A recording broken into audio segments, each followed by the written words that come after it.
My channel. I am Simran Sahani and आज मैं आपको पढ़ाऊंगी हमारी फिजिकल एजुकेशन का चैप्टर साइकोलॉजी एंड स्पोर्ट्स। तो भाई एग्जाम के लिए बहुत इंपॉर्टेंट चैप्टर है, बहुत इंटरेस्टिंग है, बहुत ही छोटा सा चैप्टर है, जल्दी से कंप्लीट कर लेंगे एंड लर्निंग पोर्शन बहुत सारा है। तो चलो जल्दी से समझते हैं क्या क्या पढ़ना है और लर्न करने के मैं ट्रिक्स भी दे दूंगी, तुम्हारे को अपने आप अपनी लैंग्वेज में बना के लिख दोगे सब कुछ, ठीक है जी। साइकोलॉजी एंड स्पोर्ट्स, तो जब भी जो है फील्ड पे जब प्लेयर्स होंगे तो क्या क्या चीज़ें उनके जो, अब भाई सब कुछ खाली हम जो है ना हमारे मेंटल जो हमारा दिमाग होता है उसका भी बहुत रोल होता है हमारी पर्सनैलिटी के अंदर, और जो हमारी परफॉर्मेंस होती है उसमें हमारा दिमाग का भी बहुत रोल है। जब आप मेंटली स्ट्रांग नहीं होगे तो आप कैसे अच्छा परफॉर्म कर पाओगे। तो इसलिए आज आप स्पोर्ट्स फील्ड में कैसे एक प्लेयर की, एथलीट की साइकोलॉजी रहनी चाहिए ये आप जानोगे। क्या ऐसे तरीके होते हैं जिससे प्लेयर्स अपने आप को जो है, एथलीट्स अपने आप को मोटिवेट कर सकते हैं, उनकी पर्सनैलिटी में क्या गुण होने चाहिए जिससे वो जो है बहुत अच्छे एथलीट बन सकते हैं, क्या क्या चीज़ों को अवॉइड करना चाहिए, क्या क्या चीज़ों को जो है यूज़ करना चाहिए, वो सब आप इस वाले टॉपिक से जानने वाले हो। सो लगता है ना साइकोलॉजी के बारे में फिजिकल एजुकेशन में क्यों पढ़े हैं। तो भाई मेंटली स्ट्रांग होना, आप देखते हो ना वहाँ जब मैच पे जब जाते हैं प्लेयर्स तो बहुत ज़्यादा प्रेशर पड़ता है माइंड पे, तो वो प्रेशर से डील करना आना चाहिए, वो साइकोलॉजी एंड स्पोर्ट्स पढ़ के आपको समझ में आ जाएगा। तो सबसे पहले साइकोलॉजी जैसे ही पढ़ते हैं, अगर मैं तुम्हें बताऊँ तो when I was in class 12 मेरे पास साइकोलॉजी थी, मेरे 100 आउट ऑफ 100 आए थे साइकोलॉजी में। तो psychology is my favourite subject. तो साइकोलॉजी का पर्सनैलिटी, अगर वर्ड की बात करो तो पर्सनैलिटी क्या होती है, पुराने ज़माने में क्या होता था, जब थिएटर्स होते थे तो थिएटर में मास्क लगाते थे जो वहाँ के एक्टर एक्ट्रेस होते थे, जो वो परफॉर्मर होते थे। क्यों? वो मास्क लगा के ना कोई एक्सप्रेशन दिखाते थे। जैसे रोने वाला एक्सप्रेशन दिखाना होता था तो रोने वाला मास्क सा लगाते थे, हंसने वाला एक्सप्रेशन दिखाना होता तो हंसने वाला मास्क दिखाते थे। तो तब से ही पर्सनैलिटी जो है वो कहीं ना कहीं उस मास्क से जो है एसोसिएट कर दिया गया कि भाई पर्सनैलिटी क्या होती है एक इंसान की, जो हम सोसाइटी को जो अपना रूप दिखाना चाहते हैं ना, जो हम अपने गुड सोसाइटी को दिखाना चाहते हैं, वो हमारी पर्सनैलिटी का हिस्सा होते हैं। जैसे मैं बहुत प्यार से बात कर रही हूँ तो तुम क्या कहोगे, दीदी की तो पर्सनैलिटी बहुत चार्मिंग है, बहुत पोलाइट बोलती है। मैं बहुत गुस्से से बदतमीजी से बात करूँगी, पढ़ लो आगे पीटूंगी, ये वो बदतमीजी करूँ मैं, तो तुम क्या कहोगी ये बहुत रूड लड़की है, तो तुम मेरी पर्सनैलिटी को रूड कर रहे हो, ठीक है कि रूड है। अब अगर कोई बहुत ब्यूटीफुल दिखे तो तुम उसको क्या कहते हो, तुम उसको उसकी फिजिकल डायमेंशन पे जज करते हो, यार बड़ा ब्यूटीफुल है। बट वो बदतमीजी से बात करोगे तो तुम कहोगे अरे अच्छा नहीं है, तो दिखने में अच्छा हो तो क्या हो गया, ठीक है। कोई होते हैं मेंटली बहुत अच्छे होते, तुम किसी से बात करो, मैं उनकी दिमाग में इतनी नॉलेज है तो तुम उनकी जो पर्सनैलिटी का जो ऐसा डायमेंशन है ना कि भाई वो मेंटली बहुत स्ट्रांग है, उससे तुम इम्प्रेस हो जाते हो। तो पर्सनैलिटी एक बहुत डायनामिक कॉन्सेप्ट है, बहुत सारी चीज़ें पर्सनैलिटी में आती है। यही चीज़ इसकी डेफिनेशन में लिखी है, the word personality is derived from Latin word persona, जिसका मतलब है मास्क। समझ गए, मास्क का एग्जांपल मैंने इसलिए दिया, पर्सनैलिटी डिराइव हुआ है लैटिन वर्ड से पर्सोना से, जिसका मतलब मास्क होता है। और मास्क से क्यों, मास्क मतलब पर्सनैलिटी क्या हुआ, तो वो मैंने तुम्हें जो थिएटर वाला एग्जांपल दिया वो इसलिए दिया, मैंने साइकोलॉजी में पढ़ा इसलिए मुझे पता है कि मास्क क्यों कहते हैं पर्सनैलिटी। पर्सनैलिटी हमारा एक मुखौटा होता है, लोगों जो हमें समझते हैं ना वो हमें हर कोई हमारे उस पर्सनैलिटी पे जज करेगा, चाहे हम कैसे भी हो, बट हमारी पर्सनैलिटी जरूर दिख जाती है, आप अपनी पर्सनैलिटी नहीं छुपा सकते हो, ठीक है। तो ये देख लो, सो we can say that personality is a mask that is used by an individual to deal with the society or the environment। अब आदत बन जाती है पर्सनैलिटी। अब मेरे अगर प्यार से बात करने की आदत है तो प्यार से बात करने की रहेगी, अब किसी की अगर रूड बोलने की आदत है ना तो वो कुछ समय तक करेगा कि नहीं थोड़ा सा पोलाइट होके बोल ले, बट वापस फिर अपने वाले ढर्रे पे हर कोई आ जाता है। तो पर्सनैलिटी क्या है, पर्सनैलिटी एक इंसान का तरीका होता है सोसाइटी से डील करने का। इसको इंग्लिश में क्या लिखोगे आप, so we can say that personality is a mask that is used by an individual जो है to deal with the society और द एनवायरनमेंट। पर्सनैलिटी में सारे डायमेंशन आते हैं, जैसे फिजिकल डायमेंशन भी, किसी को आप पर्सनैलिटी को आप फिजिकल बेसिस पे यार बड़ा सुंदर है, ठीक है, मेंटल यार बड़ा इंटेलिजेंट है, सोशल डायमेंशन यार ये तो बड़े अच्छा है, इसके तो बहुत सारे दोस्त हैं, सोशल डायमेंशन पे आप जज करो कि इसकी स्पीकिंग स्किल अच्छी है। इमोशनल इंटरेस्ट, कोई ऐसा इंसान हो जो दूसरों से कनेक्ट बहुत कर पाता हो, कोई दुखी हो और वो जाके बात करे तो वो खुश हो जाए इंसान, या उसको जो है वो कहते हैं ना सहानुभूति दे अच्छे से कि यार तू टेंशन मत ले। इमोशनल डायमेंशन होता है कईयों की पर्सनैलिटी में कि सामने वाले को जाके इमोशनली हील कर सकते हैं, एंड ये सब क्वालिटीज़ बन के एक इंसान की पर्सनैलिटी बनाती है। बस ये है हमारी पर्सनैलिटी। अब पर्सनैलिटी की जो है एक डेफिनेशन आपको लर्न करनी है, ये इन्वर्टेड कॉमर्स में लिखी है, मतलब आपको पूरी ऐसे ही लर्न करनी है। हमारे को 2-4 पर्सनैलिटी की डेफिनेशन गिवन है बुक में, जैसे ये वाली गिवन है और ये 3 और साइकोलॉजिस्ट की गिवन है, आप एक लर्न कर लो, ठीक है। तो मेरे हिसाब से तुम्हें ये लर्न कर लेनी चाहिए, personality is the entire organisation of a human being and any stage of his development, या ये वाली कर लो, personality is that quality which permits a prediction of what a person will do in a given situation. तो दोनों में से कोई एक पर्सनैलिटी की डेफिनेशन आप लर्न कर लीजिए। अब आते हैं हम अपने नेक्स्ट टॉपिक पे, जो सबसे जरूरी है चैप्टर में से पढ़ना, बहुत जल्दी कंप्लीट कर लेंगे मेरे चैप्टर को। कार्ल जुंग जो एक बहुत फेमस साइकोलॉजिस्ट हैं, उनकी पर्सनैलिटी पे उन्होंने एक थ्योरी लिखी है। उन्होंने बताया पर्सनैलिटी दुनिया में लोगों की बेसिकली 3 टाइप्स में उन्होंने डिवाइड करा है कि भाई दुनिया में 3 टाइप के लोग होते हैं, ठीक है। क्या क्या टाइप के लोग उन्होंने कहा, उन्होंने पर्सनैलिटी को 3 टाइप्स में डिवाइड करा है। एक इंट्रोवर्ट, इस सबसे हम बहुत फेमिलियर, कुछ नया नहीं लगेगा तुम्हें, हम कहते हैं, बट आज आप इन डेप्थ जानोगे इंट्रोवर्ट कौन होते हैं। क्या पता तुम्हें लगता है तुम इंट्रोवर्ट हो, बट तुम इंट्रोवर्ट ना हो, तुम कुछ और हो, आज तुम्हें पता लग सकता है, ठीक है। तो इंट्रोवर्ट्स किसका भी मैं बता नहीं रही इंट्रोवर्ट कौन होते, तुम्हें क्या लगता है इंट्रोवर्ट कौन होते हैं, बताओ कमेंट सेक्शन में। दूसरा उन्होंने कहा लोग एक्सट्रोवर्ट होते हैं। तीसरा उन्होंने कहा एम्बीवर्ट्स होते हैं। तो कार्ल जुंग ने 3 डायमेंशन में पर्सनैलिटी को डिवाइड करा। उन्होंने कहा लोगों में 3 टाइप की पर्सनैलिटी होती है, या तो कोई इंट्रोवर्ट पर्सनैलिटी का होगा, या कोई एक्सट्रोवर्ट होगा, या कोई एम्बीवर्ट होगा। तो कार्ल जुंग ने पर्सनैलिटी की डेफिनेशन दी थी जो यहाँ लिखी हुई है, इनकी वाली डेफिनेशन भी तुम लिख सकते हो। क्या इन्होंने दी थी, personality as an attitude refers to a predisposition to behave in a certain manner. Personality क्या है, हमारा एटीट्यूड होता है वो किसी भी मैनर में बिहेव करने का, इनका ये कहना था। ये लर्न करनी है, ये कर लेना, बट ये तो जरूरी लर्न करनी है आपको कि उन्होंने कितने डायमेंशन में पर्सनैलिटी को डिफाइन करा था। तो कार्ल जुंग ने कहा था कि हमारी पर्सनैलिटी भी 3 टाइप की होती है। पहली उन्होंने कहा इंट्रोवर्ट्स। इंट्रोवर्ट्स कौन होते हैं, इंट्रोवर्ट्स आर शाय, जो लोग थोड़ा सा शर्माते हैं।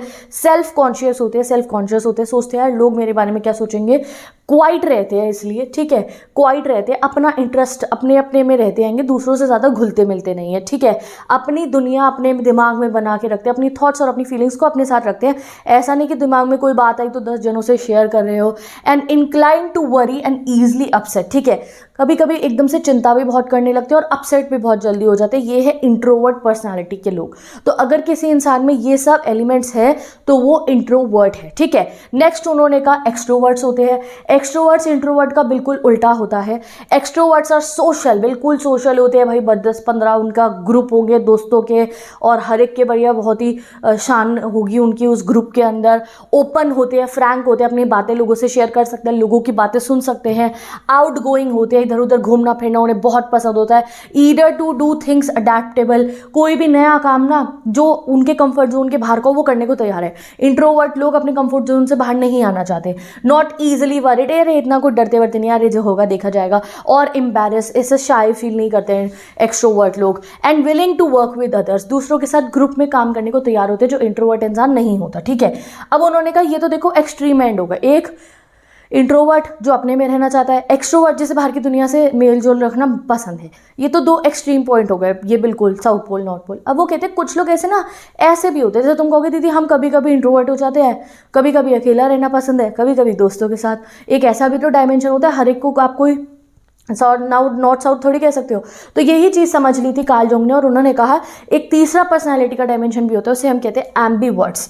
ये मिक्सचर होते हैं बोथ का, वो इंट्रोवर्ट्स और एक्सट्रोवर्ट दोनों का मिक्सचर होते हैं। इन एवरी पर्सन मोस्टली जो है ऐसे ही करेक्टरिस्टिक्स पाए जाते हैं भाई, या तो ये होगा कि इंट्रोवर्ट है भी है वो, और साथ के साथ में वो जो है वो भी है, कौन है वो एक्सट्रोवर्ट भी है। तो चलो इंट्रोवर्ट और एक्सट्रोवर्ट का तो मैंने आपको करेक्टरिस्टिक्स बता दिए, वो कैसे होते हैं हमारे एम्बीवर्ट्स। तो एम्बीवर्ट्स कौन होते हैं, mix of extrovert and introvert trait, like time with people and needs alone time also. तो एक्सट्रोवर्ट और इंट्रोवर्ट का मिक्सचर होते हैं एम्बीवर्ट, यहाँ रीड कर लो इसमें से। वो लोगों के साथ टाइम स्पेंड करना भी पसंद करते हैं, बट खुद का अकेला टाइम भी चाहिए होता है। लिसन एंड टॉक, लिसन भी करते हैं और बोलते भी हैं, लोगों की बातें सुनते भी आराम से, लोगों से बातें करते भी हैं। Work well in both groups और अलोन, ठीक है, अकेले भी अच्छे से काम कर लेते हैं, ग्रुप में भी अच्छे से काम कर लेते हैं। Good sense who to trust, ये काफी समझदार लोग होते हैं, उन्हें सेंस होती है कि किस पे ट्रस्ट करना है, किस पे नहीं करना है। इंट्रोवर्ट्स का भी यहाँ पे आपको कुछ और करेक्टरिस्टिक्स बता रखे, गुड लिसनर होते हैं, स्मॉल फ्रेंड ग्रुप होता है, बहुत समझदार होते हैं, डोंट लाइक स्मॉल टॉक, ठीक है, कुछ ऐसी बातें ज़्यादा इन्हें करना पसंद नहीं होता। पीपल से यू आर क्वाइट, इनको हर लोग कहते हैं तुम बहुत क्वाइट हो, अकेले रहना पसंद करते हैं। एक्सट्रोवर्ट कौन होते हैं, सोशल सिचुएशंस बहुत बढ़िया लगती है इनको, बहुत लोगों से बात करना पसंद होता है इनको, लार्ज ग्रुप सर्कल होता है इनका फ्रेंड्स का। ऐसे होते हैं हमारे कौन, हमारे ये कौन हो गए, हमारे एक्सट्रोवर्ट, ठीक है। तो आपको समझ में आ गया ambiverts, both the characteristics of introverts and extroverts are found in every person, mostly both the characteristics are found through one of them may be predominant, ठीक है। तो ऐसा हो सकता है किसी में थोड़ा सा इंट्रोवर्ट वाला ज़्यादा है, एक्सट्रोवर्ट वाला कम है, किसी में एक्सट्रोवर्ट वाला ज़्यादा है, इंट्रोवर्ट वाला कम है, बट होंगे दोनों के दोनों, ठीक है। तो कार्ल जुंग ने 3 टाइप की पर्सनैलिटी बताई, इंट्रोवर्ट, एक्सट्रोवर्ट, एम्बीवर्ट। अब तुम खुद सोच लो, आर यू एन एम्बीवर्ट? तुम एम्बीवर्ट हो या क्या हो, इंट्रोवर्ट एक्सट्रोवर्ट हो, खुद सोच के एक बार बता दो, ठीक है। अब चलते हैं हम अपने नेक्स्ट टॉपिक पे, जो हमारी नेक्स्ट जो है हमें पढ़ना है। अब हमें पढ़ना है classification big 5 theory of personality. Big 5 theory of personality में पर्सनालिटी की ट्रेड्स दे रखे हैं, ठीक है। डायमेंशन नहीं है ये कि भाई इस टाइप की पर्सनालिटी, इस टाइप की पर्सन नहीं। इस थ्योरी के अंदर जो है, जो साइकोलॉजिस्ट ने बनाई, उन्होंने कहा कि लोगों की पर्सनालिटी में ना ये सब ट्रेड्स होते हैं, ये गुण होते हैं कि कोई ऐसा हो सकता है, कोई ऐसा हो सकता है, ये उन्होंने कहा है, ठीक है। तो इसको लिखा था पॉल कास्ता एंड रॉबर्ट मैक्री ने, उन्होंने ऑफर करा। ये लर्न करने होंगे, नाम तुम्हें एमसीक्यू में आएंगे, ठीक है। तो 5 personality traits is also known as a 5 factor model of personality. इस थ्योरी का, 5 थ्योरी ऑफ पर्सनालिटी का एक और नाम भी है, 5 पर्सनालिटी ट्रेड्स वाली थ्योरी का एक और नाम है 5 फैक्टर मॉडल ऑफ पर्सनालिटी, और समटाइम्स इसे ओशियन भी बोला जाता है। ओशियन क्यों बोला जाता है? क्योंकि जो इन्होंने ट्रेड्स, जो गुण इन्होंने बताए हैं कि लोगों की पर्सनालिटी में होते हैं, तो उनका अगर हम फर्स्ट वर्ड प्लस कर देंगे तो ओशियन बनता है। जैसे कि उन्होंने क्या कहा है, लोगों की पर्सनालिटी में 5 टाइप के गुण होते हैं। जो सबसे पहला होता है ओपननेस। कुछ लोग होते हैं बहुत ओपननेस होते हैं, तो ओपननेस से ओ हो गया। कुछ लोग होते हैं बहुत कॉन्शियसनेस होती है उनके अंदर, तो वो सी हो गया, ठीक है। कुछ लोग बहुत एक्सट्रोवर्ट टाइप के होते हैं, तो ई हो गया। कुछ लोग अग्रीएबल होते हैं, तो ए आ गया उसका। और कुछ लोग काफ़ी न्यूरोटिक होते हैं, और उसका आ गया आपका यहाँ पे एन, तो ओशियन। तो ओशियन को ही बिग 5 पर्सनैलिटी ट्रेट कहा जाता है, क्योंकि वो कह रहे हैं कि ये 5 पर्सनैलिटी ट्रेट, ये गुण होते हैं लोगों की पर्सनैलिटी में। कोई ओपननेस किसी में ज़्यादा है, किसी में अग्रेबलनेस ज़्यादा है। तो क्या है ये ओपननेस, क्या है ये अग्रेबलनेस, इसको हम लाइन बाय लाइन रीड करते हैं। तो who are people who are open people कौन होते हैं? तो ये फोंट आई थिंक सो शायद थोड़ा कम क्लियर हो तुम्हें, बट ट्राई करो, ठीक है। पीडीएफ पे तो मिल ही जाएगा, सुन लो। ओपननेस कौन होते हैं? Person which are like to learn new things. Open सोचो ना, नई नई चीज़ों को लर्न करने के लिए खुश होते हैं ये। New concepts and enjoy new experience, openness होती है। अब तुम्हारा कोई ऐसा दोस्त हो जो भाई नई नई चीज़ों को ट्राई करना चाहता है और बहुत ही कंफर्ट जोन से बाहर जाके उसे चीज़ें ट्राई करनी पसंद है, तो उसकी पर्सनैलिटी में ओपननेस का ट्रेट है, ठीक है। Usually remain in the top in openness. भैया कहीं पर भी कोई काम आ जी हम कर देंगे, कोई दिक्कत की बात नहीं है। It includes traits like being imaginative. ये लोग ना इमेजिनेटिव भी बहुत होते हैं, काफ़ी कुछ इमेजिन करते हैं। And having a variety of interest, काफ़ी अलग अलग टाइप के इंटरेस्ट होते हैं जो ओपननेस वाले लोग होते हैं, जिनकी पर्सनैलिटी में ओपननेस का ट्रेट है, तो उन्हें नई चीज़ें करना बहुत पसंद होता है। दूसरा आपको बता रखा है कॉन्शियसनेस, ठीक है। इसको मैं सही से ना प्रोनाउंस नहीं कर पाती हूँ, मैंने बहुत कोशिश करी है। तो person who have high degree of conscientiousness are reliable and prompt. ये वो लोग होते हैं जो कॉन्शियसनेस होती है ना जिन लोगों में, ये काफ़ी सीरियस टाइप के लोग होते हैं। आप इन पर ट्रस्ट कर सकते हो, तुम्हारा भरोसा नहीं तोड़ेंगे, ठीक है। सच पर्सन रिमेन ऑर्गेनाइज्ड, काफ़ी ऑर्गेनाइज से रहते हैं, डिसिप्लिन रहते हैं, सिस्टमेटिक रहते हैं, लेबोरियस मतलब हार्डवर्क बहुत करते हैं, and complete in all respects. जो भी काम करना हो, कोई मिशन है इनका, कोई इनका एम है, उसे कंप्लीट करने की पूरी कोशिश करते हैं, ठीक है। तीसरा ओशियन का आ गया आपका ई से एक्सट्रोवर्ट। एक्सट्रोवर्ट तो अभी कार्ल जुंग की पर्सनैलिटी थ्योरी में पढ़ के आए हैं। एक्सट्रोवर्ट्स वो लोग होते हैं जिन्हें एनर्जी मिलती है दूसरों से इंटरेक्ट करके। इन्हें कमरे में अकेला बंद कर दो तो परेशान हो जाएंगे, 20 लोगों की भीड़ में छोड़ दो तो खुश हो जाएंगे, ठीक है। वेयर एज इंट्रोवर्ट कौन होते हैं? Introverts get their energy within themselves. Introvert अकेले रह के अपनी एनर्जी गेन करते हैं, अकेले में इनको अपने मन को शांति मिलती है। Extroversion includes the traits of being energetic, talkative and assertive. Extrovert लोग ना एनर्जेटिक बहुत होते हैं, बहुत बातें करते हैं, टॉकेटिव होते हैं, और ना एजर्टिव होते हैं, अपनी बात दूसरों से मनवा भी लेते हैं। एक्सट्रोवर्ट लोग ऐसे होते हैं। अब नेक्स्ट, ये तो फीचर्स आप बहुत आसानी से समझ भी सकते हो। अब अगला फीचर आता है अग्रीएबलनेस। ऐसे लोग ना थोड़ी सी मम्मियों में होता है ये फीचर हमारा, अग्रीएबलनेस। हाँ में हाँ मिला दी, नो बोलना तो आता ही नहीं है, कोई कुछ भी कह दे हाँ जी करती रहती है मम्मियाँ हमारी। सच इंडिविजुअल्स आर फ्रेंडली, ठीक है, फ्रेंडली होते हैं ऐसे लोग। कोऑपरेटिव होते हैं, compatible and kind and gentle, ठीक है। हम कहते तो हैं बट ज़्यादातर हमारी मम्मा सारी बातें मान लेती हैं हमारी, ठीक है। तो अग्रीएबलनेस, कोई ऐसा इंसान हो, कई दोस्त भी ऐसे होते हैं ग्रुप सर्कल में हमारे, हम उन्हें अगर बाहर से देखने लगते हैं यार इसका तो सब पागल बना रहे हैं, सबकी बातों पे हाँ करते रहते हैं, सबका काम करते रहते हैं। ये कई बार हम जब आउटसाइड से देखते हैं ना ऐसे इंसान को, अग्रीएबल वाले को, तो हमें उसमें बहुत तरस आता है, यार ये तो पागल है, इसको तो सब जो है इसका जो सबके काम करता रहता है, ये सबकी हेल्प करता रहता है, इसी तो कोई हेल्प नहीं करते ज़रूरत होती। तो ये एग्रीएबल टाइप के लोग होते हैं। एग्रीएबल लोग आर सच इंडिविजुअल जो सबके साथ फ्रेंडली रहते हैं, कोऑपरेटिव रहते हैं, सबके साथ कंपैटिबल रहते हैं, काइंड रहते हैं, जेंटल रहते हैं। Person with two agreeableness may be more distant और अलूफ। और जो बहुत अग्रीएबल होते हैं ना, फिर वो डिस्टेंट और अलूफ रहते हैं लोगों से। They are usually kind, generous, affectionate, sympathetic type के लोग होते हैं। ठीक है, तो ये काफ़ी अच्छे टाइप के लोग हो गए समझ लो आप, बट उनके खुद के लिए ये ट्रेड ज़्यादा होना अच्छा नहीं है। न्यूरोटिसिज्म का अगर मैं आपको स्पेशली गाइस अब मैं नई स्लाइड खोल के आई हूँ ये ट्रेड बताने के लिए, क्योंकि वहाँ थोड़ा गलत गिवन था। तो neurotic characteristics are sadness, moodiness and emotional instability. Neurotic लोग आपकी लाइफ में अगर हो तो कुछ अच्छा नहीं करेंगे वो आपकी लाइफ में, क्योंकि उनका मोशन स्टेबल नहीं रहता है, उन्हें खुद इंस्टेबिलिटी फील होती है, कभी गुस्सा, कभी मूड खराब, कभी सैड, नेगेटिव थॉट से भरे हुए। ठीक है, people high in this state experience mood swing रहते हैं, उन्हें एंजाइटी रहती है, इरिटेट रहते हैं, सैड रहते हैं। People low in this state, जिसके अंदर ये न्यूरोटिज्म की कैटेगरी कम है, तो वो हैप्पी रहेंगे, इमोशनली स्टेबल रहेंगे। तो ये ना पर्सनैलिटी नहीं है कि एक इंसान न्यूरोटिक हो ही गया पक्का, नहीं। आपके अंदर इनमें से 3 फीचर भी हो सकते हैं। आपके अंदर ओपननेस भी हो सकती है, ओपननेस के साथ में न्यूरोटिक भी हो सकते हो आप कॉन्शियस भी हो सकते हो कि आप कॉम्पिटेटिव भी हो, बट उसके साथ में आप न्यूरोटिक भी हो सकते हो कि कॉम्पिटेटिव बहुत हो, बहुत बढ़िया काम करते हो, बहुत डिसिप्लिन में रहते हो, बट कहीं ना कहीं नेगेटिव थॉट्स आपको बहुत डिटरमाइन करती है। तो ये जो ओशियन है ये पर्सनैलिटी के ट्रेट है, ये गुण है, एक से ज़्यादा भी हो सकते हैं एक इंसान के अंदर। ठीक है, तो एक बार रिवाइज कर लेते हैं हम सभी को इस वाली स्लाइड में से। तो extraversion, it is characterize by excited रहते हैं, सोशल रहते हैं, टॉकेटिव रहते हैं, एजर्टिव रहते हैं। अग्रीएबलनेस, ये वो लोग हैं जो ट्रस्ट करते हैं लोगों पे, काइंड होते हैं, अफेक्शनेट होते हैं। ठीक है, पीपल हाई इन एग्रीएबलनेस, बहुत कोऑपरेटिव होते हैं। जिनमें एग्रीएबलनेस कम हो, दूसरों की बात नहीं मानते, तो फिर वो सड़ू होते हैं, एक दूसरे से लड़ते रहते हैं, काफ़ी कॉम्पिटेटिव और मैनिपुलेटिव हो जाते हैं। तो अग्रीएबलनेस का फीचर हाई होता है तो बंदा काइंड बन जाता है, लो हो गया तो वो बहुत कॉम्पिटेटिव है, भाई हमारी तो ये नहीं सुनता। Consciousness characteristics include high level of thoughtfulness, good impulse control, goal directed behaviour, जो मैंने आपको बोला। पीपल जिनमें ये हाई होता है वो काफ़ी ऑर्गेनाइज्ड रहते हैं। ठीक है जी, और न्यूरोटिज्म तो पढ़ लिया हमने। ओपननेस कैरेक्टरिस्टिक वाले जो इमेजिनेटिव थे, इनसाइट थे। पीपल जिनमें ये क्रिएटिविटी, जो ये हाई होता है तो वो काफ़ी क्रिएटिव होते हैं। ठीक है, पीपल जिनमें ये लो होता है ना तो वो काफ़ी ट्रेडिशनल टाइप के होते हैं, नए आइडियाज़ उन्हें पसंद नहीं होते। जिसमें ओपननेस का फीचर कम है तो वो तौर तरीके पसंद करते हैं, उन्हें नई नई चीज़ें पसंद नहीं होती। ठीक है जी, ये समझ गए। अगले टॉपिक पे चलते हैं, कंप्लीट होता है। अब आते हैं हम अपने नेक्स्ट टॉपिक पे, मोटिवेशन एंड इट्स टेक्निक। ठीक है, तो फील्ड पे जब भी कोई एथलीट फील्ड पे खेलने जाते हैं तो मोटिवेशन एक बहुत बड़ा फैक्टर होती है उनकी परफॉर्मेंस पे। तो अब आप देखोगे कि क्या इंपॉर्टेंस होता है मोटिवेशन का, मोटिवेशन के क्या टाइप्स होते हैं एक एथलीट के लिए। तो मोटिवेशन का मतलब क्या है? Motivation means to be inspired to do something. Motivation मतलब क्या है कि आप इंस्पायर हो जाओ कुछ अच्छा करने के लिए। It is a kind of inner force which energize a man to make constant effort. Motivation क्या है? एक इनर फोर्स होती है, एक अंदर से ताकत, एक दिल की आवाज़ होती है जो आपको कॉन्स्टेंटली कहती है don't stop until you achieve your aim. ठीक है, according to Crook and Stein, एक जो है साइकोलॉजिस्ट ने क्या दी है मोटिवेशन की definition? Motivation is any condition that might energize and direct our action. कोई भी ऐसी कंडीशन जो हमें एनर्जी दे जिससे हम अपना काम कर पाए। Motivation energises an individual to behave in a particular way for attaining specific goal. Motivation की जरूरत क्या है आपको? खाली बैठने के लिए मोटिवेशन की जरूरत नहीं है।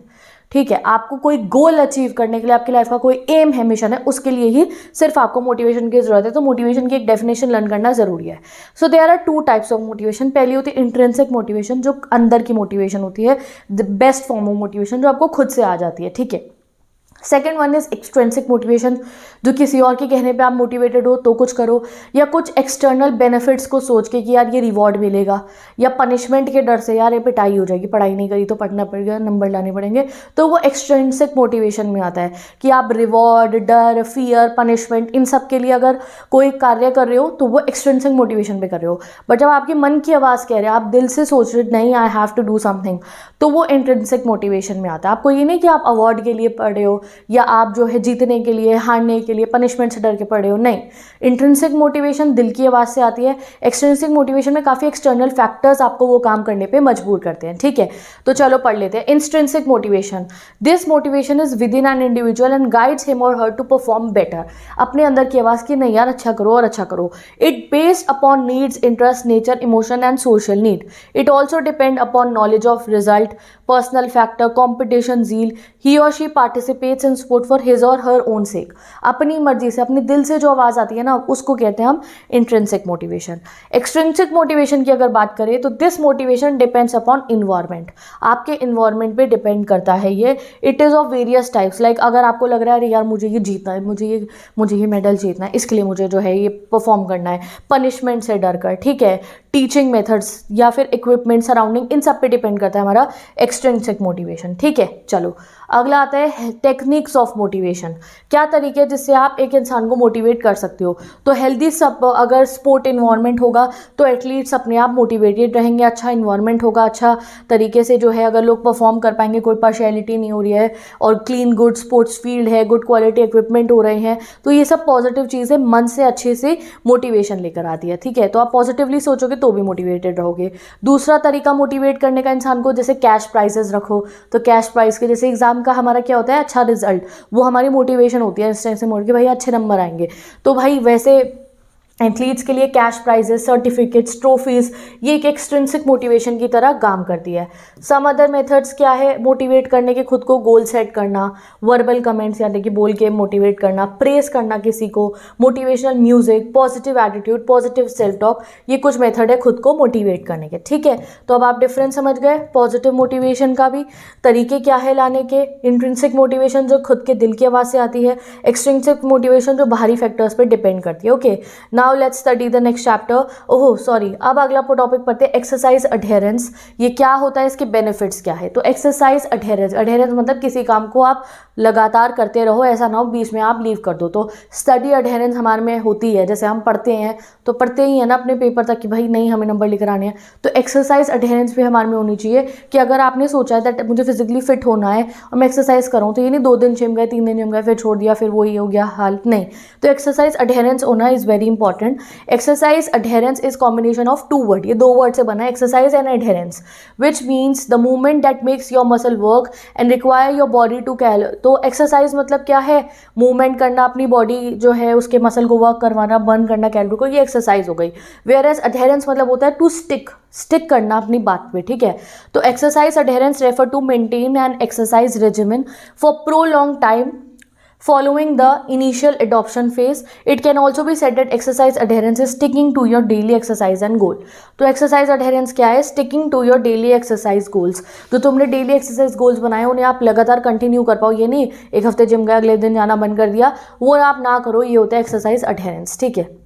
रीज़न ऑफ एक्सरसाइज अडहेरेंस, क्यों ज़रूरत है हमारे को हमारी लाइफ में एक्सरसाइज अडहेरेंस करने की, हम डेली एक्सरसाइज करते रहें, हमारी फिजिकल अपीयरेंस अच्छी होगी, साइकोलॉजिकल और इमोशनल हेल्थ बढ़िया होगी, हम काफ़ी एनर्जाइज फील करेंगे, हार्ट डिजीज़ का रिस्क कम हो जाएगा, बॉडी वेट कंट्रोल होगा, हेल्दी रहेंगे, सोशल रिलेशंस अच्छे बनेंगे, फिजियोलॉजिकल हेल्थ और फिटनेस काफ़ी अच्छी हो जाएगी अगर हम डेली एक्सरसाइज करेंगे तो, ठीक है। अब जो है साइकोलॉजिकल बेनिफिट्स भी बहुत ज़्यादा हैं, ये पूरे बेनिफिट्स रिपीट हो रहे हैं यहाँ पे। अब स्ट्रेटजीज क्या है, कैसे, कई बार ऐसा होता है आप मिशन बनाते हो, हाँ एक्सरसाइज करेंगे, 2-3 दिन बाद आप वापस जो है नॉर्मल रूटीन पे आ जाते हो। तो क्या तरीके हैं जिससे हम एक्सरसाइज अडहेरेंस कर सकते हैं कि ऐसा ना हम बीच में अपनी एक्सरसाइजेस को लीव कर दें। तो ये रहे तरीके, सिंपल एक्सरसाइज से शुरू करो, एक्सरसाइज मॉर्निंग में शुरू होनी चाहिए, concentrate on yourself, appropriate goal रखो, ये नहीं एप्रोप्रिएट गोल रख दिए वो कर नहीं पा रहे हैं, टेक सपोर्ट ऑफ अदर्स, जैसे आप ट्रेनर रखे अपने साथ, thank yourself, interesting exercises रखिए, be punctual, make a schedule, be aware of the progress, ये तो प्रोग्रेस हो रही है एक्सरसाइज करने के बाद, आपकी बॉडी वेट में क्या चेंज आ रहा है, आपकी फिजियोलॉजी में क्या चेंज आ रहा है, देखो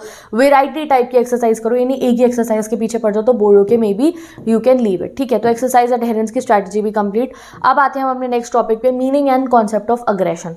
तो अग्रेशन भी हमारा जो है मेंटल डिमेंशन है, भाई गुस्सा आता है, दिमाग बड़ा फटने को तैयार होता है गुस्से में, तो भाई ये गुस्सा जो है ना, ये गुस्सा अच्छा नहीं होता है, you all know that, but कहीं ना कहीं ये गुस्सा एक जो एथलीट होते हैं उसको बड़े अलग अलग तरीक़ों से यूज़ कर सकते हैं फील्ड पे।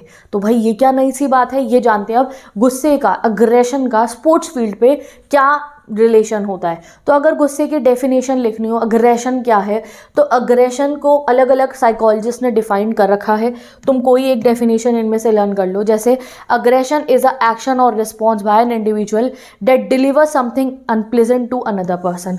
ज़्यादातर अग्रेशन में क्या है, आप गुस्सा अगर होते हो ठीक है, तो वो दूसरे पर्सन के लिए जो है वो अनप्लेजेंट हो सकता है। या फिर any form of behaviour directed towards the goal of harming or injury to another living being who is motivated to avoid such treatment. गुस्सा, अग्रेशन क्या है कि तुम गुस्सा कर रहे हो बट सामने वाले को पसंद नहीं है, वो नहीं चाहेगा कि तुम ये करो, ठीक है। Aggression is a behaviour with the goal of harming, injuring जो है दूसरे इंसान को। तुम्हारा अग्रेशन क्या है? अग्रेशन एक ऐसा बिहेवियर होता है जिसमें आप कुछ ऐसा करने वाले हो जिससे सामने वाला इंडिविजुअल हार्म हो जाए, ठीक है। तो चलो ये तीनों में से कोई एक डेफिनेशन आपको अग्रेशन की लर्न करनी है। अब टाइप ऑफ अग्रेशन, बहुत सारे टाइप के अग्रेशन हम स्पोर्ट्स फील्ड पे देखते हैं। उनमें से पहला अग्रेशन होता है होस्टाइल अग्रेशन।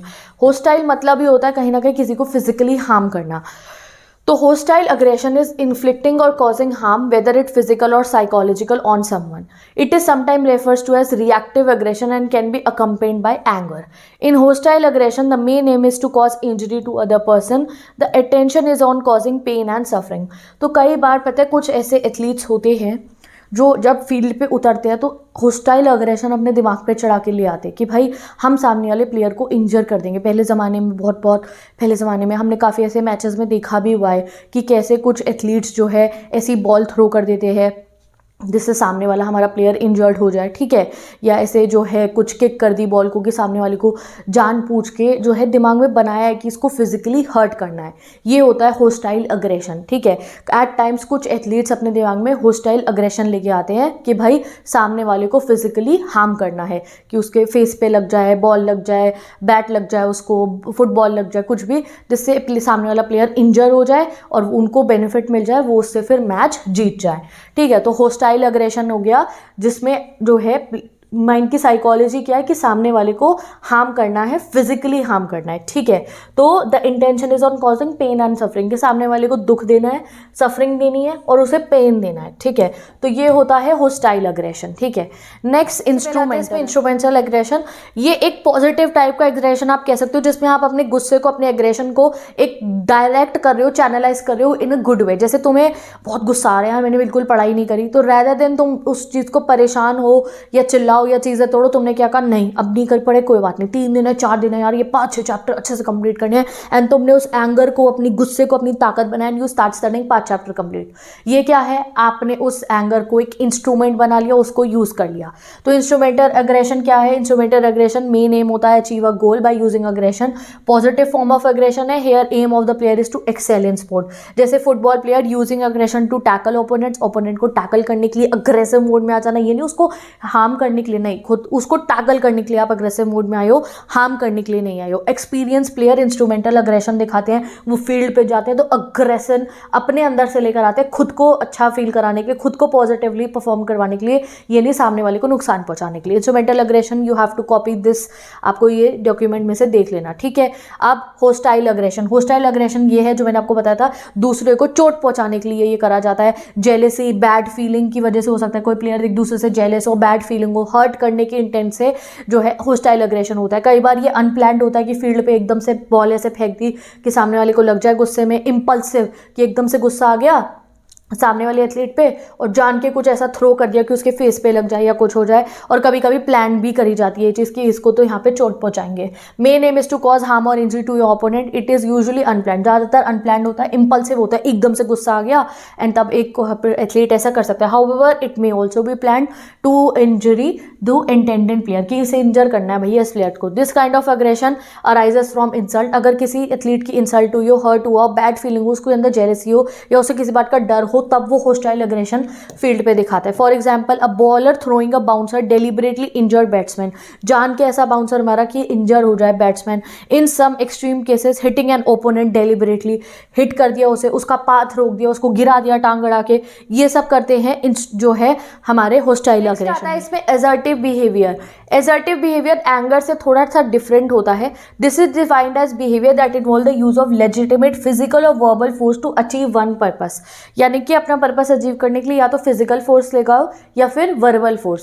ज़्यादातर ये फील्ड पे देखा जाता है जब कुछ एथलीट्स क्या करते हैं, आपस में कुछ कुछ ऐसे बोलने लगते हैं, अरे क्या ही करेगा ये, कितने जो है ये तो कुछ भी नहीं कर पाएगा, ये तो अभी आउट हो जाएगा, ऐसे कुछ बातें करना, अपने आप को एजर्ट मतलब करना, अपना दबदबा लेकर आना।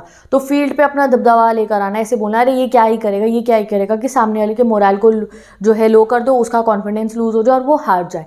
तो in assertive behaviour the intention is to establish dominance rather than to harm. ऐसा नहीं कि उसको मुंह तोड़ने का मन कर रहा है उसका कि भाई इसके तो हाथ पैर तोड़ दो और ये चला रहा है फील्ड पे से, नहीं।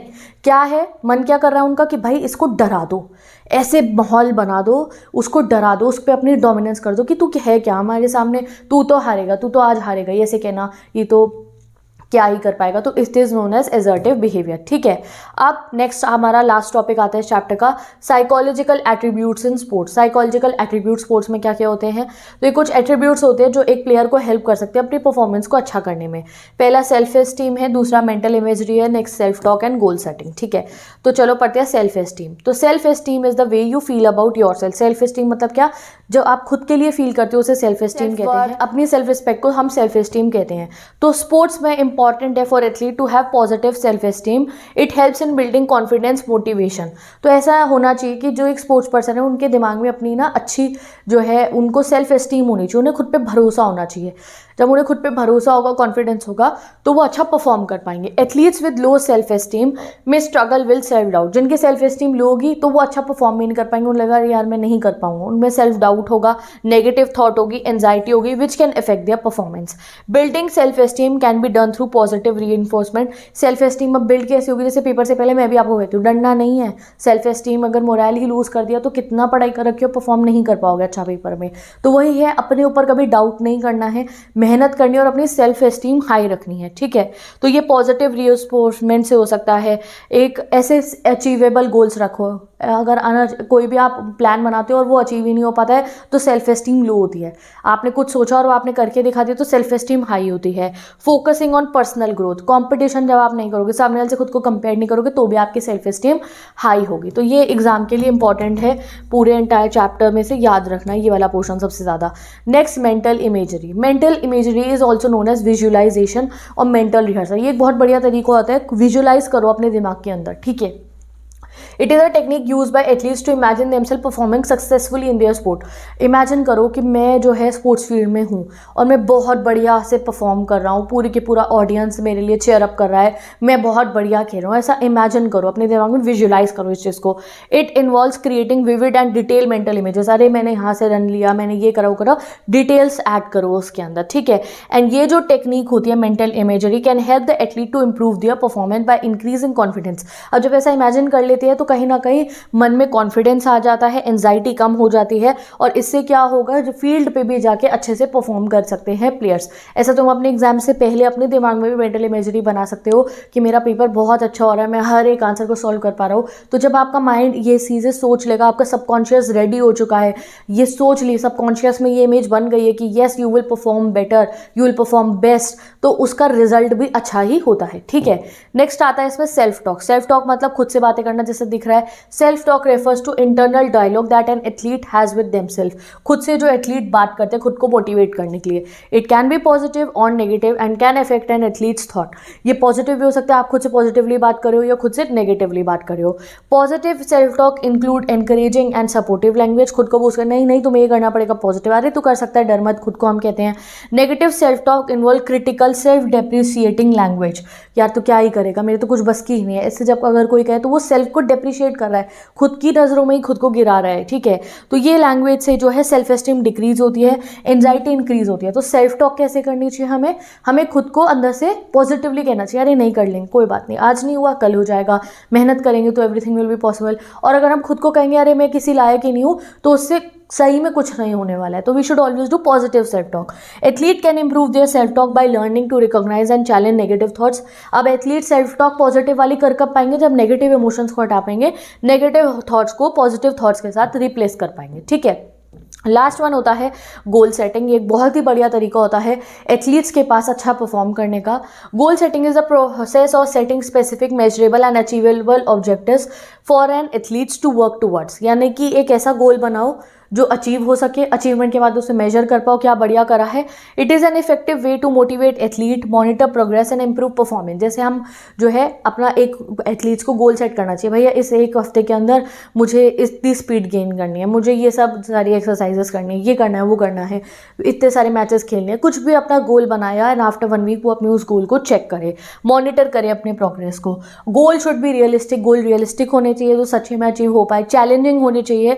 N athlete should have a plan in advance to achieve now, plan बना रखा उन्होंने उसे अचीव करने का। The process of setting and achieving goal can help the athlete to focus and build confidence and develop resilience. तो अगर goals बनाएंगे athlete ऐसे और उन्हें अचीव करेंगे तो उससे कॉन्फिडेंस भी आएगा, फोकस बढ़ेगा एंड वो जो है काफ़ी अच्छा परफॉर्म कर पाएंगे जब वो फील्ड पे जाएंगे खेलने। ठीक है, तो ये विद दिस ये पूरा चैप्टर हमारा कंप्लीट होता है। इसमें से सबसे इंपॉर्टेंट पोर्शन आज के समय पे आपका यही है, सेल्फ एस्टीम वाला। फिर एजर्टिव बिहेवियर हो गया हमारा, एग्रेशन के टाइप्स हमने पढ़ लिए, हमने मोटिवेशन पढ़ लिया, एक्सरसाइज एडहेरेंस कैसे कर सकते हैं पढ़ लिया, एंड हमारा ये ओशियन, और ये तो ज़रूर आएगा ही इंट्रोवर्ट एम्बिवर्ट, तो ये भी ज़रूर आपको रेडी कर लेना है। तो विद दिस ये चैप्टर हमारा पूरा कंप्लीट होता है, पूरा चैप्टर कंप्लीट होता है साइकोलॉजी एंड स्पोर्ट। अब हम मिलेंगे नेक्स्ट वीडियो में जहाँ मैं आपको आपका नेक्स्ट चैप्टर पढ़ाने वाली हूँ, जो है आपका हमारा लास्ट चैप्टर जो है ट्रेनिंग एंड स्पोर्ट्स।